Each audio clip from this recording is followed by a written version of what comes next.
two households, both alike in dignity, in fair Verona where we lay our scene. Or is it? Let's get started.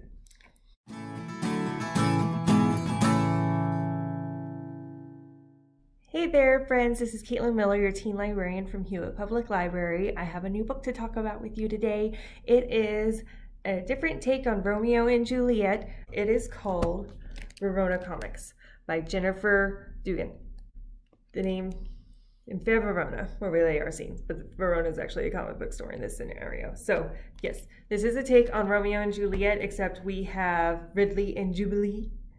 Ridley's dad is the manager or the CEO of this big corporation called the Geekery, and he likes to gobble up smaller indie comic book shops and spit them out into corporate goons. And Jubilee's stepmother, Vera, runs Verona Comics, and she also, which is the comic book store, as well as this indie comic book line, which is very popular and happens to be the next target for the Geekery to try and buy out. The two, Ridley and Jubilee, they meet at a Comic-Con ball, and it was love at first sight, and they were romanced by each other, but they didn't know who the other person was until Ridley finds out, and he thinks he has maybe a way for his dad to get an in with his business ventures. Now, I'm saying all this not because Ridley is evil. It's Ridley has a very, very, very, very, very strange relationship with his dad.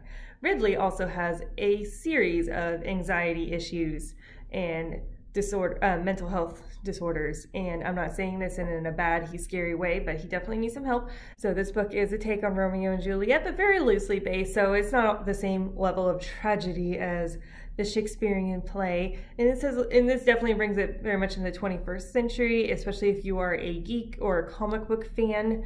This will be a fun read for you, I would think, because they're both very focused on accomplishing their goals, even if it's not the same thing, and trying to figure out how to make their relationship work when their parents are in a war against each other, metaphorically anyway. So again, decent. It's a good book. It's a good read. It's another mental health conversation starter, but at the same time, it's also just a fun story to read. So this is another book that I recommend to you, and I hope you like it. If there's any other books that you want me to read, let me know. Feel free to holler at me. I love you and I miss you, and I hope to see you guys soon. Okay? Y'all are perfect and worthy. Bye.